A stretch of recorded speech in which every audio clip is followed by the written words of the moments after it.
चलिए, तो कैसे हैं आप लोग। उम्मीद करते हैं कि आप लोग अच्छे होंगे। अचानक जो है वीडियो बंद हो गया था, तो हम लोग अभी देख रहे थे कि जो पृथ्वी के बीचों बीच से जाने वाली रेखा है वो कर्क रेखा है, विषुवत रेखा है। और 23.5 डिग्री उत्तर में कर्क रेखा है और 23.5 डिग्री दक्षिण में मकर रेखा है। और आप लोगों को पता होगा कि जो सूरज है वो कर्क और मकर के बीच में राउंड मारते हैं। ये क्या कंसेप्ट है ये पहले आप लोग जानते होइएगा पहले। और सबसे ज्यादा सूर्य का प्रकाश कहाँ पड़ता है? विषुवत रेखा पे। सबसे ज्यादा सूर्य का प्रकाश कहाँ पड़ता है? विषुवत रेखा पे।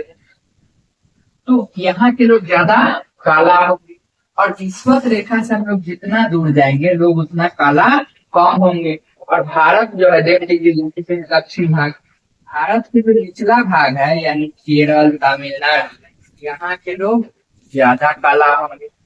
और ऊपर जितना हम लोग दूर जाएंगे उत्तर की ओर या दक्षिण की ओर, कर्क रेखा विषुवत रेखा से इधर दक्षिण है इधर उत्तर, तो जितना हम लोग विषुवत रेखा से दूर जाएंगे लोग उतना उजला होंगे। लोग उतना क्या होंगे? उजला होंगे। तो दक्षिण भारत का जो केरल है या तमिलनाडु है, यहाँ के लोग तो काला होंगे अपेक्षाकृत हम लोग से ज्यादा। और जो कश्मीर के लोग हैं वो बहुत उजला होंगे। और जितना हम लोग दूर जाएंगे ठंडा भी ज्यादा लगेगा।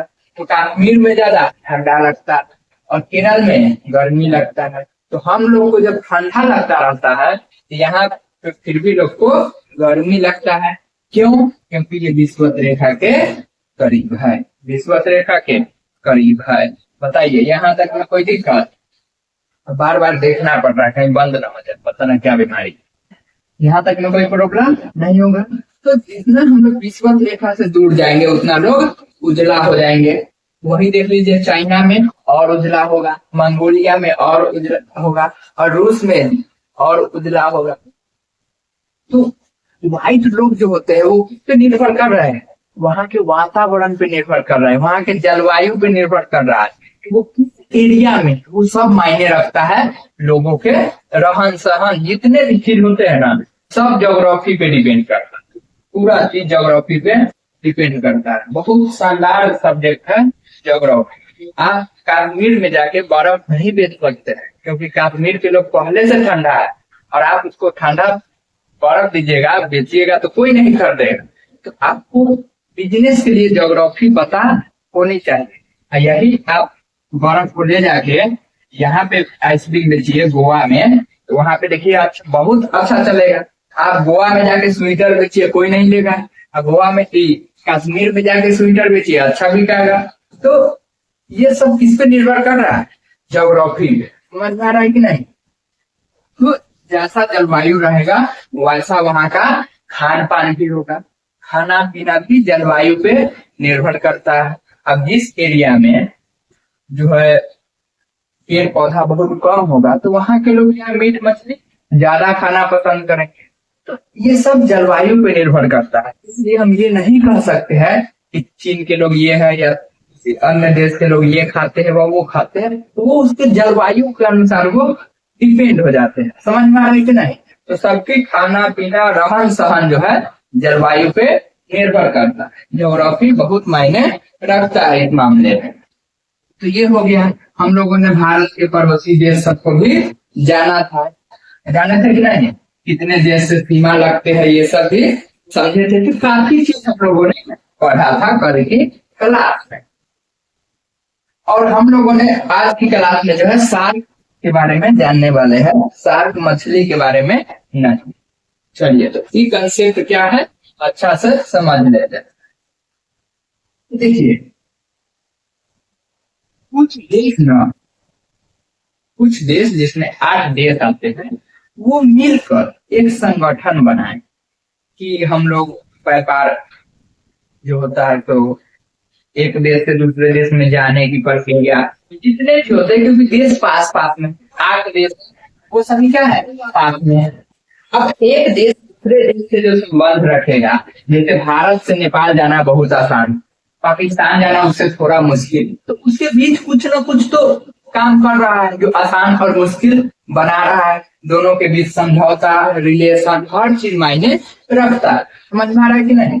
तो 8 देशों का समूह है जो एक संगठन बनाया हुआ, जिसको बोलते हैं south Asian association.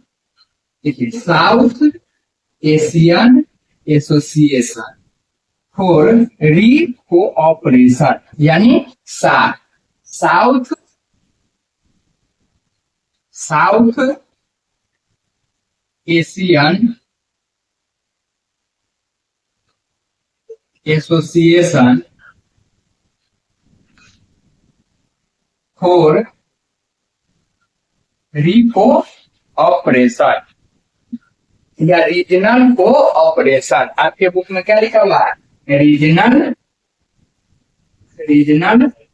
Cooperation. South Asian association for regional cooperation, Hindi में लिखते हैं साउथ एशियन एसोसिएशन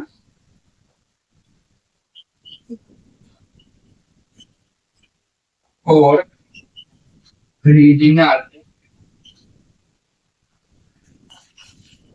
कोऑपरेशन। चलिए, वर्ड भी आप लोग को नहीं दिख रहा होगा, क्या दिख रहा है? रेशन, आई को गायब। चलिए, तो south Asian association for re cooperation, इसको क्या बोलते हैं? सार्क। इसमें कुल 8 देश है। देशों की संख्या कितनी है? 8। South Asian association for regional cooperation, यानी सार्क संगठन में कुल कितने देश आते हैं? 8 देश। कुल कितने देश है? तो आप कहिएगा 8 देश है। अब वो 8 देश कौन कौन से हैं वो हम लोग देखते हैं। चलिए, अब 8 देश कौन कौन से है उसको हम लोग देखते हैं। तो इसको पहले मिटा देते हैं। ये आप लोगों को याद रखना है सार्क। अगर इसका फुल फॉर्म नहीं याद हो रहा है तो कहीं लिख लीजिए, लेकिन बाद में याद रखनी चाहिए। SAARC, South Asian association for re cooperation, यानी सार्क। इसमें कुल कितने देश है? 8। पहला है, आपके बुक में अलग डिजाइन से दिया हुआ है, हम एक कंसेप्ट से चलते हैं कि सबसे नीचे है मालदीव। सबसे नीचे क्या है? मालदीव। तो पहला क्या हो गया? मालदीव। सबसे पहला मालदीव, सबसे पहला मालदीव। उसके बाद देखिए, इसके ऊपर है उसके श्रीलंका। इसके बाद क्या है? श्रीलंका। दूसरा हो गया श्रीलंका। तो पहला हम लोग देखे मालदीव, दूसरा श्रीलंका। पहला मालदीव और दूसरा श्रीलंका। और इसके ऊपर जो है अपनी भारत, ये रहा अपना भारत। पहला हो गया मालदीव, दूसरा श्रीलंका और तीसरा भारत। तीसरा क्या? भारत। उसके बाद इधर देखिए पाकिस्तान। चौथा पाकिस्तान, पाकिस्तान। और पांचवा अफगानिस्तान। पांचवा कौन है? अफगानिस्तान। और छठा देखिए यहाँ पे नेपाल। छठा नेपाल। छठा कौन सा देश है? तो आप कहिएगा नेपाल। और सातवां देखिए यहाँ पे भूटान। सातवां भूटान। और आठवां बांग्लादेश। आठवां बांग्लादेश। तो कुल 8 देश जो है सार्क संगठन से जुड़े हुए है, सार्क संगठन बनाते हैं। पहले बोलिए, लाइन से एक बोलना है, मालदीव श्रीलंका। देखिए, मालदीव श्रीलंका। दूसरों करके बोलिए, एकदम कंसेप्ट हलवा हो जाएगा। मालदीव श्रीलंका, भारत पाकिस्तान, अफगानिस्तान नेपाल, भूटान बांग्लादेश। मालदीव श्रीलंका, भारत पाकिस्तान अफगानिस्तान नेपाल भूटान बांग्लादेश। इसको कई बार बोर्ड पर अभ्यास कीजिएगा तो काफी ज्यादा अच्छे से याद हो जाएगा, एकदम कंसेप्ट लाइन पे। मतलब फास्ट में बोल रहा है, मान लीजिए श्रीलंका, भारत, पाकिस्तान, अफगानिस्तान, नेपाल, भूटान, बांग्लादेश, बस खत्म। 1 से 2 सेकेंड में निपटा देना है। तो पहले धीरे धीरे बोलकर अभ्यास करना है। कैसे है? मालदीव, उसके बाद श्रीलंका, उसके बाद भारत, पाकिस्तान, अफगानिस्तान, नेपाल, भूटान, बांग्लादेश। इसके बाद जो है इधर इन लोगों का, इधर जो देश है Myanmar, Thailand, Laos, Cambodia, Vietnam, Singapore, Brunei, Malaysia, Indonesia, Philippine, इन सब का अपना एक संगठन है। इसकी चर्चा हम लोग अभी नहीं कर रहे हैं। अभी हम लोग इस किताब में किसके बारे में पढ़ना है? केवल अपने सार्क के बारे में। तो सार्क में कितने देश है? 8। कौन कौन? तो मालदीव, श्रीलंका, भारत, पाकिस्तान, अफगानिस्तान, नेपाल, भूटान, बांग्लादेश। अब इन 8 देश का जब मीटिंग होता होगा तो मीटिंग कहाँ होगा? एक फिक्स जगह होना चाहिए ना, वरना भारत जाएगा इस बार मेरे में होना चाहिए, तो नेपाल का घर हमारा में होना चाहिए, उधर पाकिस्तान कहेगा हम परमाणु बम मार देंगे, हमारा में होना चाहिए। भैया कोई फिक्स जगह होनी चाहिए ना, एक ऐसा चीज की ना, अगर ताल में नहीं बैठा तो एक जगह फिक्स होगा, यहीं पे होगा। तो अभी सार्क जो देश है इसका भी राजधानी जो है काठमांडू। कहाँ पे है? काठमांडू, जो किसकी राजधानी है? नेपाल का। तो सार्क की राजधानी कहाँ है? काठमांडू। यानी इसका जो भी मीटिंग वगैरह, इसका कंट्रोलिंग कहाँ से होता है? काठमांडू से होता है। अब सार्क में कितने देश हैं? तो आप कहिएगा 8 देश है। बताइए इसमें किसी को कोई दिक्कत है? बोल बोल के अभ्यास कीजिएगा, काफी बेहतर तरीके से याद हो जाएगा। बताइए यहाँ तक में कोई दिक्कत है? हमको एक चीज दिखा, बिहार का शो। चलिए, मैकमोहन रेखा और रेड, अच्छा ये सब जान, यहाँ तक में कोई दिक्कत नहीं होगा। अब हम लोग आगे बढ़ते हैं। रिकॉर्डिंग हो रहा है ना भैया? चलिए,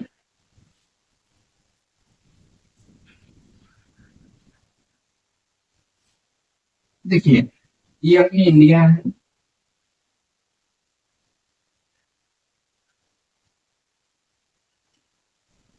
तो इधर जो देश है पश्चिम में, ये पाकिस्तान। भारत और पाकिस्तान को जो बांटा था ना, वो चोट्टा का नाम था Cliff, Lord Cliff, red Cliff का नाम था। उहे चोट्टा जो है भारत को इस तरह से बांट दिया था। भारत को बांटा तो एक यहाँ पे रेखा तैयार हो गया कि इस तरफ भारत है और उस तरफ पाकिस्तान है। तो यही जो क्लिफवा चोट्टा बांटा था ना, जिस कारण से इस रेखा को कहा गया रेड क्लिफ रेखा। रेड क्लिफ रेखा यानी रेड क्लिफ लाइन। तो बताइए रेड क्लिफ लाइन किन 2 देश को अलग करता है? तो भारत और पाकिस्तान। पाकिस्तान का दूसरा नाम है पाक, इसलिए शॉर्टकट में पाक भी लिखते हैं, इसका दूसरा नाम है पाक।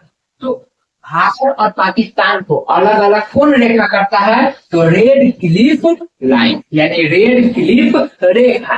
अब उसी प्रकार से भारत और चीन को अलग करता है मैकमोहन रेखा।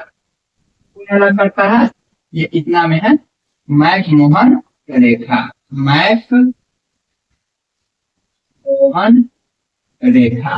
तो भारत और चीन को कौन अलग करता है? कौन रेखा? मैकमोहन रेखा। और भारत और पाकिस्तान रेड क्लिफ लाइन। कौन अलग करता है? Red Cliff line. आगे बढ़ा जाए, यहाँ तक में कोई दिक्कत? भारत को अलग करने वाली रेखा रेड क्लिफ लाइन और चीन को अलग करने वाली रेखा मैकमोहन रेखा। और एक चीज लिखा था बिहार का शोक। शोक मतलब होता है दुख मनाना, और इसकी चर्चा हम लोग आगे चैप्टर में करेंगे। शोक मतलब हो गया दुख मनाना।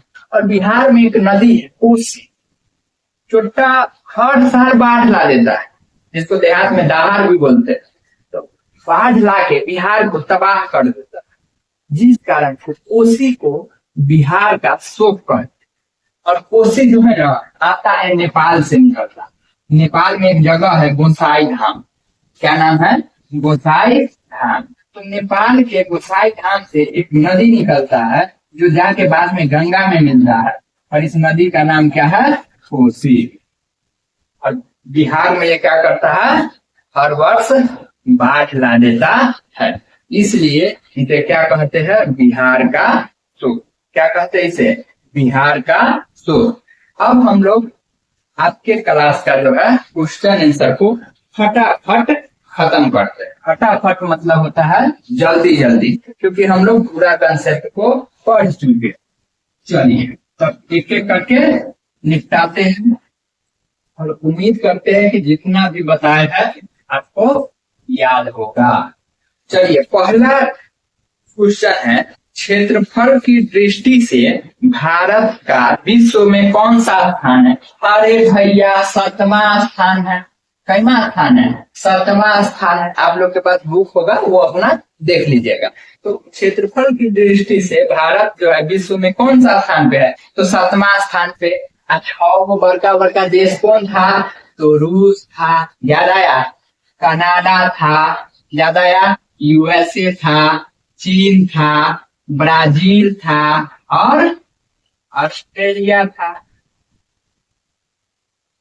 देखिए 6 हुआ कि नहीं? 1 2 3 4 5 और 6, और 7वां क्यों था? भारत।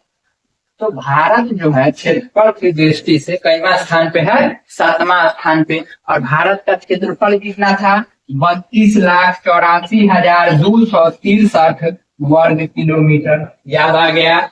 तो यही कंसेप्ट, यही वाला ने पूछा है। अब क्या पूछ रहा है? भारत के अक्षांशीय एवं देशांतरीय विस्तार में लगभग कितने डिग्री का अंतर है? लगभग कितने डिग्री का अंतर है?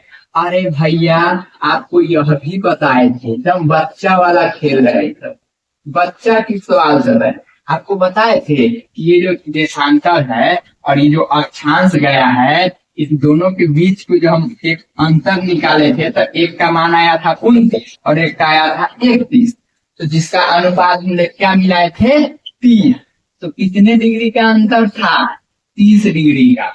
भारत के अक्षांश और देशांतर में कितने डिग्री का अंतर था? 30 डिग्री का, जो हमने कल ही बताया था कैलकुलेशन करके।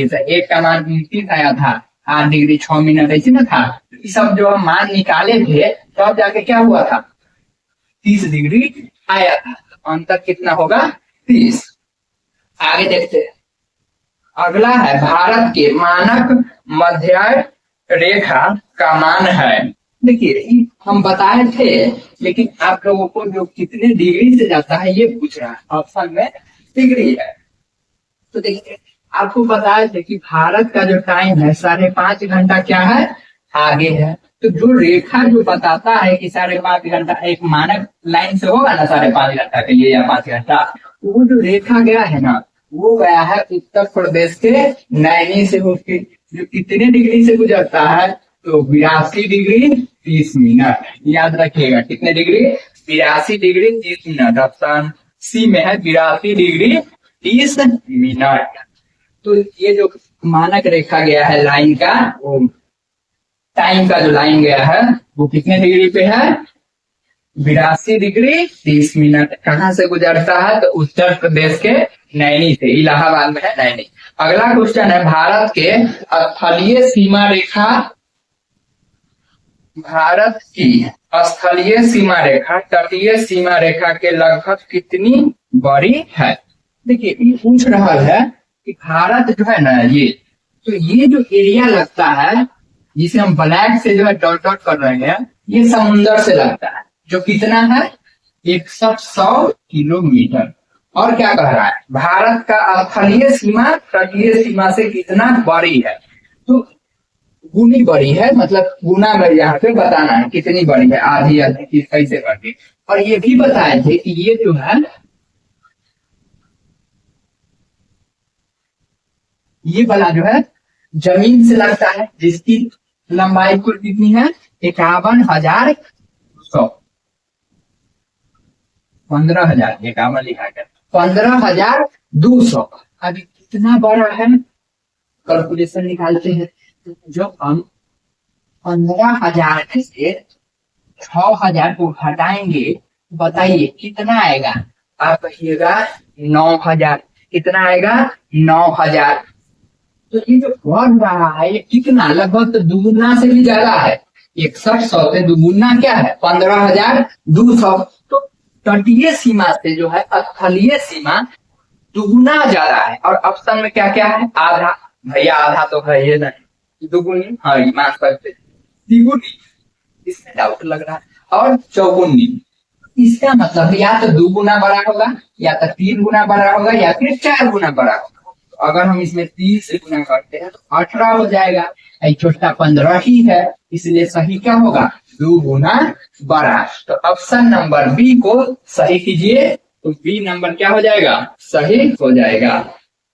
चलिए, हमें बार बार देखना पड़ता है रिकॉर्डिंग हो रहा है नहीं हो रहा है, और जिसमें देखते हैं वो छोटा हिल रहा है और ये भी हिल रहा है। चलिए आगे बढ़ते हैं। अब है रिक्त स्थान को पूर्ति विधि। भैया ये आप लोग खुद ही कर लीजिएगा, इसमें कोई ज्यादा कुछ नहीं है। भारत की जो क्या है क्षेत्रफल डॉट डॉट जो इतना किलोमीटर है, विश्व में इतना परसेंट, तो भारत का क्षेत्रफल कितना है 32,84,263 वर्ग किलोमीटर। और विश्व के कितना परसेंट वो क्षेत्रफल है, वो आप लोगों को जब बुक में एक जगह ग्राफ बना के दिखाया हुआ था, कितना है लगभग 7 के आसपास होगा। 1 मिनट,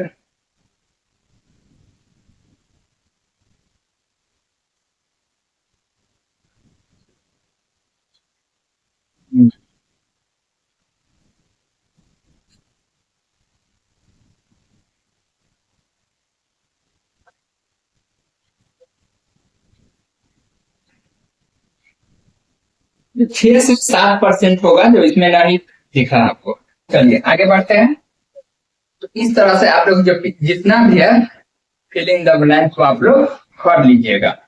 भारत का मुख्य भूभाग डॉट डॉट उत्तर से डॉट डॉट उत्तर अक्षांश, अक्षांश बताए थे ना 8 डिग्री 4 मिनट, यहाँ पे 37 डिग्री 6 मिनट। ये क्या हो गया, उत्तर से उत्तर है ना, और उसी प्रकार देशांतर भरना है।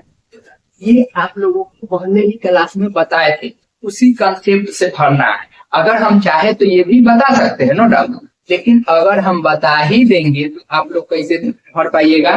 क्या है, भारत की कुल डॉट डॉट कितना राज्य है और इतना केंद्र शासित प्रदेश है। तो ये आप लोगों को भी पता होगा कि 8 केंद्र शासित प्रदेश है और 28 राज्य है। तो ये सब नॉर्मल बात है। श्रीलंका भारत से डॉट डॉट डॉट डॉट द्वारा अलग होता है। किसके द्वारा अलग होता है, भारत से श्रीलंका। आपको पता होगा कि यहाँ पर जो श्रीलंका है ये किस सेतु के द्वारा अलग होता है, तो राम सेतु के द्वारा अलग होता है। और किस चीज के द्वारा अलग होता है, 2 को चीज दे रहे हैं, डॉट डॉट एवं डॉट डॉट के द्वारा अलग होता है। पहला राम सेतु, और बीच में एक संधि है, इसको कहते हैं पाक जल संधि। क्या बोलते हैं, पाक जल संधि।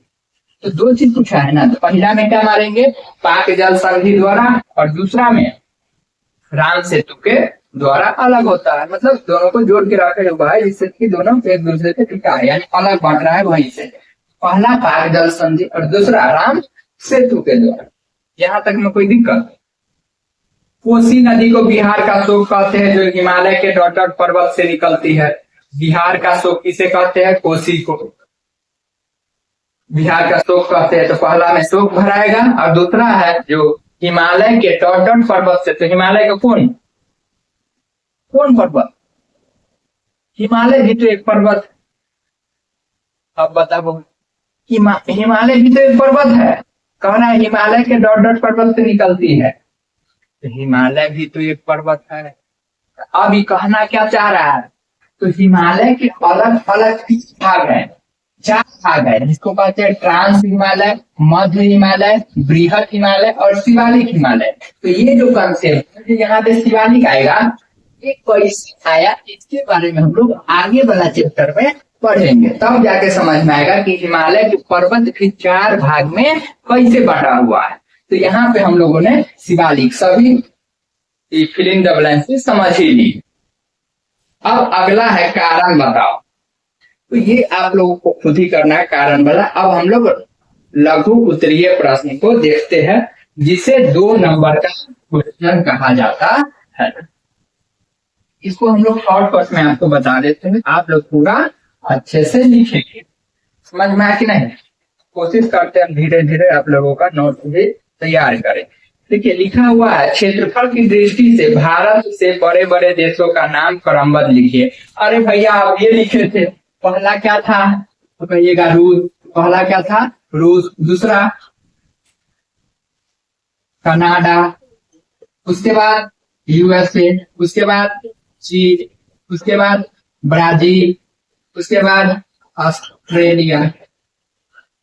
देखिए 6 हो गया ना, हो गया। यही क्वेश्चन कर रहा था कि 6 को जो बड़े बड़े भारत से जो क्षेत्रफल की दृष्टि से बड़े बड़े जो देश है उसका नाम लिखने को कहा था। देखिए हमने लिख दिया और आप लोग को ऐसे लिखना है कि भारत से बड़े बड़े क्षेत्रफल की दृष्टि से भारत से बड़े देशों का नाम निम्नलिखित। उसके बाद आप लोग लिखिएगा पहला रूस, दूसरा कनाडा, तीसरा ये, चौथा चीन, पांचवा ब्राजील और छठा ऑस्ट्रेलिया। ऐसे बात लिख दीजिएगा।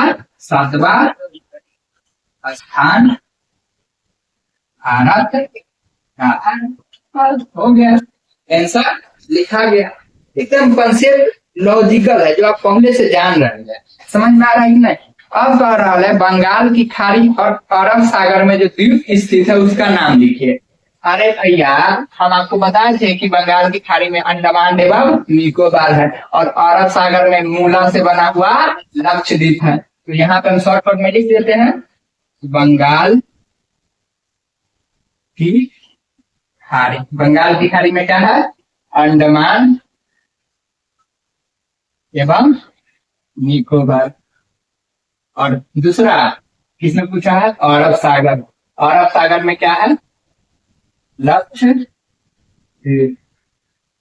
हो गया। इसी तरह लिखना है। उसके बाद क्या है? भारत की स्थलीय सीमा रेखा को छूने वाले पड़ोसी देशों के नाम लिखे। जो स्थल यानी जमीन से सीमा छूता है वह स्थलीय सीमा के छूने वाले पड़ोसी देशों के नाम लिखे, जिसका ट्रिक क्या बताए थे? बचपन में दिए। यही ना था पड़ोसी देश। पहला क्या हो जाएगा? बांग्लादेश, दूसरा चीन, उसके बाद पाकिस्तान, उसके बाद नेपाल। आप लोग अच्छा से लिखिएगा, हम बता रहे हैं फटाफट। उसके बाद म्यांमार, उसके बाद भूटान और अंतिम में अफगानिस्तान। बस हो गया। उसके बाद क्या करना? भारत के कौन से राज्य अंतरराष्ट्रीय सीमा तथा समुद्री तटीय तट को स्पर्श नहीं करती है? ये भी हम बताए थे कि वह कौन सा राज्य है जो किसी अंतरराष्ट्रीय यानी देश को नहीं छूता है और ना वो समुद्र को टच करता है। यहाँ पे था मध्य प्रदेश, छत्तीसगढ़ या झारखंड और यहाँ पे क्या था? हरियाणा। बताए थे कि नहीं? इन राज्यों का नाम लिख देना है। क्या था? मध्य प्रदेश, उसके बाद छत्तीसगढ़, उसके बाद झारखंड और हरियाणा, और भी एक था तेलंगाना। तेलंगाना का हमको डाउट हो रहा है, ये देख लीजिए।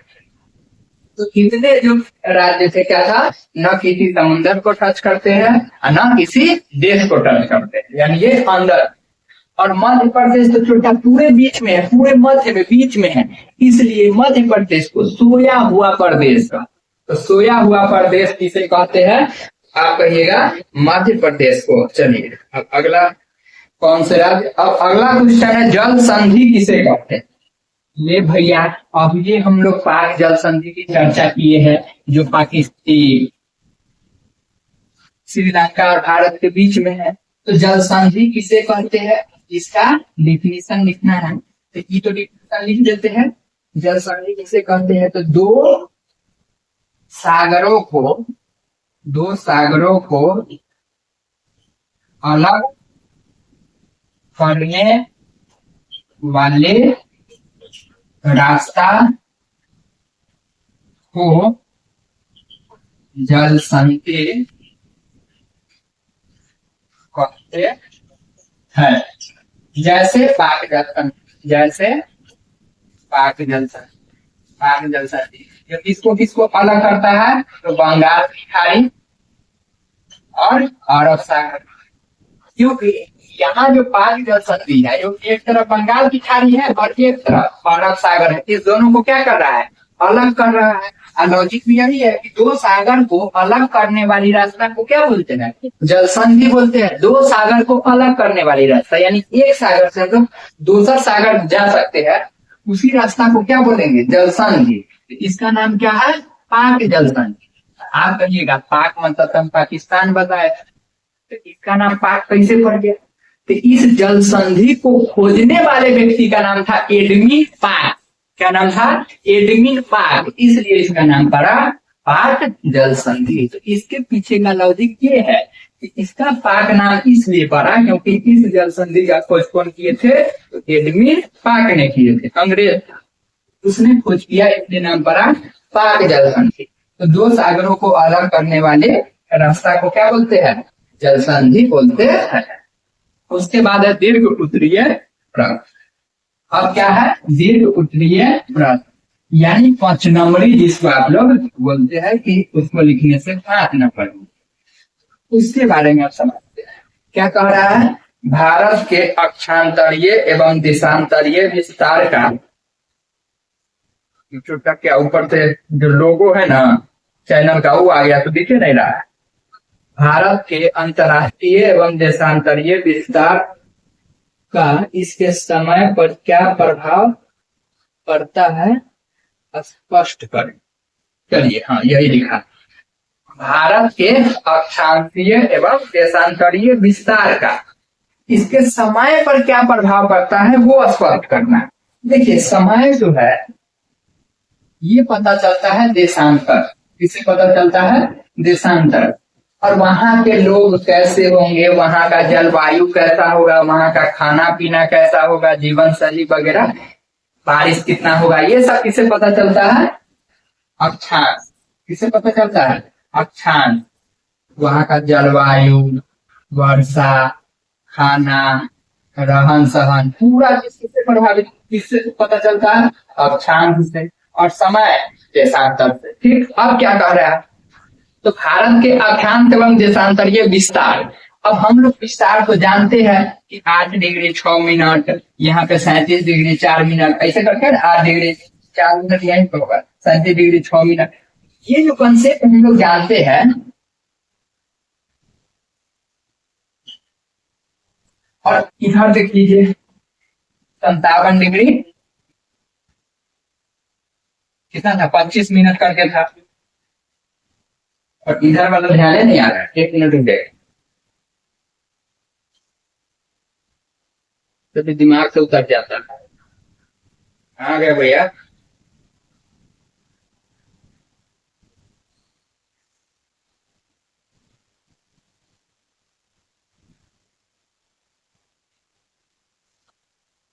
चलिए। भारत एक विशाल देश है, 8 degree 4 minute, 37 degree 6 minute, 57 degree 25 minute, 68 degree 7 minute, 68 degree 7 minute. चलिए, तो ये अक्षांशीय और देशांतरीय विस्तार है। इसी के बीच में क्या है, अपनी भारत। अब क्वेश्चन करते हैं, एक एक कंसेप्ट को हम लोग लिख लिख के समझ रहे हैं कि कहना क्या चाह रहा है, कि एक्सप्लेन करने में कोई दिक्कत ना हो, सीधे इसको एक्सप्लेन करेंगे। देखिए, हाँ एक ही क्वेश्चन, अच्छा और तो क्या कह रहा है, भौगोलिक, हाँ एक ही क्वेश्चन है। तो भारत के अक्षांशीय एवं देशांतरीय विस्तार, ये भी बना लिया। अक्षांश क्या बताता है ये भी समझ लिया है, देशांतीय, देशांतर और अक्षांश क्या बताता है ये भी समझ लिए है।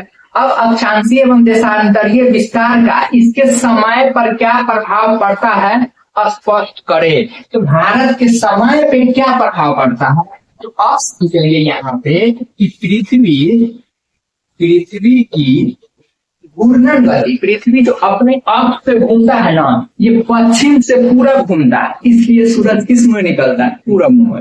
अगर सूरज पूरब की,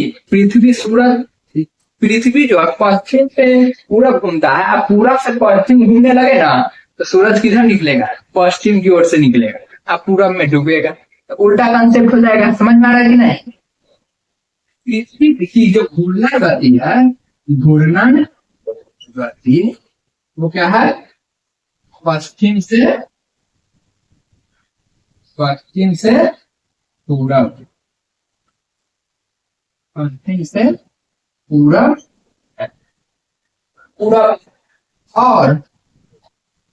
और मानक रेखा से, जो मानक रेखा है जिनको ग्रीनविच रेखा बोलते हैं, उससे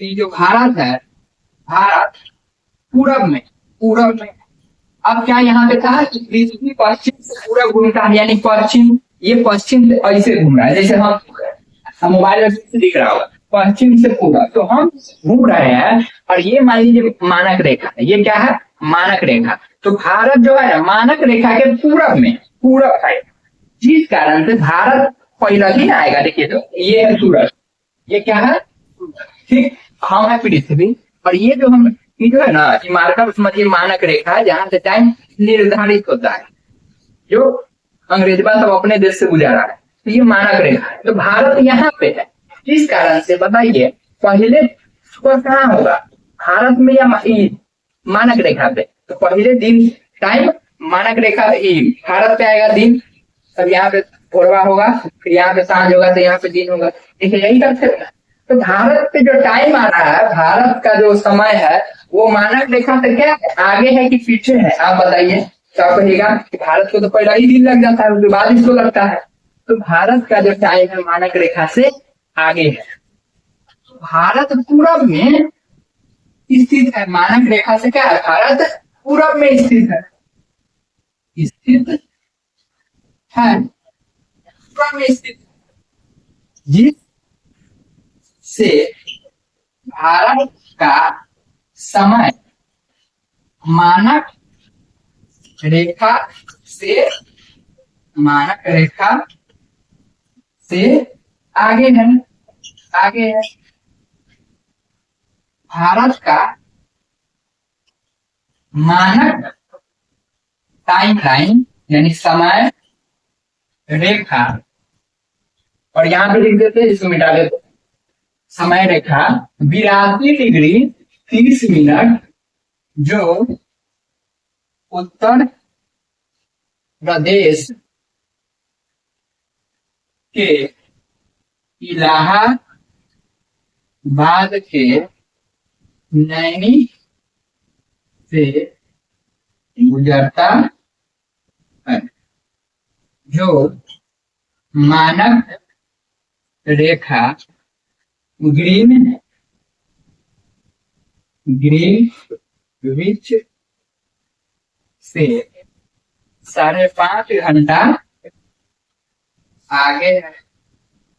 और इसके बाद आप कभी और भी चीज लिखेंगे, तो इतना कॉन्सेप्ट जो हम लोग समय के बारे में जो ज्योग्राफी में हम लोग पढ़े थे वो दर्शा, अब उसके बाद लिख देंगे कि क्या प्रभाव पड़ता है, अब कष्ट करें, जिस कारण जो है मानक रेखा से पहले ही भारत का टाइम आ जाता है, ये सब लिखे हम लोग।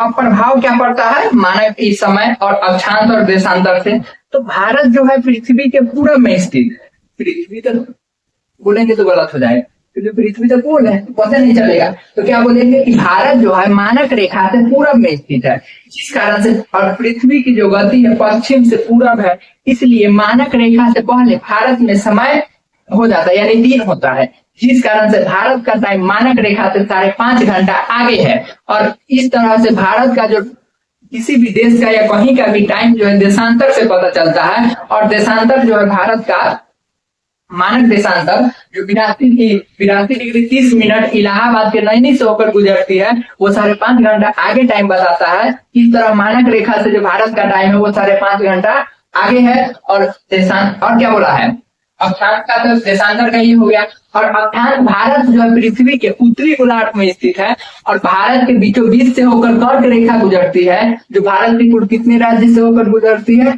8 राज्य से। यहाँ पे लिख देते, ये कंसेप्ट याद रखिएगा, कर्क रेखा भारत के 8 राज्य से होकर गुजरती है, गुजरात, राजस्थान, मध्य प्रदेश, छत्तीसगढ़,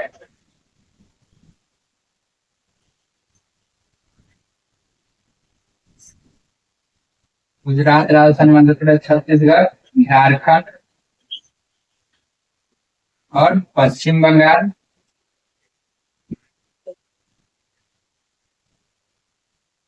त्रिपुरा, मिजोरम। तो भारत जो है, भारत से बीचों बीच से होके कर्क रेखा गुजरती है, इसलिए वहां का जो जलवायु है कैसा रहेगा, तो समशीतोष्ण हो जाएंगे। मतलब यहाँ पे उष्ण भी होंगे और शीत भी होगा, जिसको शीतोष्ण बोलते हैं। और ये कंसेप्ट कहाँ से आया, तो ये हम लोग पहले ही पढ़ना था आप लोगों को शीतोष्ण के बारे में, और इसे आगे भी जानना है। तो ऐसे बताए ना, ये जो सवाल है ना, अच्छा से आपको आगे समझ जाएगा, क्योंकि ये सब बोले होंगे तो ये हम तो सीधे लिख दिए। अब क्यों, क्योंकि पढ़ना आगे है। अब ये आप लोग इसी में बोलना जाइएगा कि चोटा कैसे कैसे जाता है, क्योंकि इससे पहले तो खाली ही बताया है कि बीचों बीच से जाता है। अब यहाँ पे नाम भी लिख लिया होगा, तो इससे भी कंफ्यूज हो जाइएगा। ये जो सवाल है, तो इसी तरह से हम जितना बताए हैं, उसी तरह से आप जितना लॉजिक लगा सकते हैं, अपना जितना ज्ञान है वो तब तक इसमें लगाइएगा। विषुवत रेखा से हम लोग जितना दूर जाएंगे, लोग उतना काला कम होंगे। और भारत जो है, देख लीजिए दक्षिण भाग, भारत के जो निचला भाग है, यानी केरल, तमिलनाडु, यहाँ के लोग ज्यादा काला होंगे। और ऊपर जितना हम लोग दूर जाएंगे, उत्तर की ओर या दक्षिण की ओर, कर्क रेखा, विषुवत रेखा से इधर दक्षिण है ना उत्तर, तो जितना हम लोग विषुवत रेखा से दूर जाएंगे, तो उतना उजला होंगे, लोग उतना क्या होंगे, उजला होंगे। तो दक्षिण भारत का जो केरल है या तमिलनाडु है, यहाँ के लोग तो काला होंगे अपेक्षाकृत हम लोग से ज्यादा।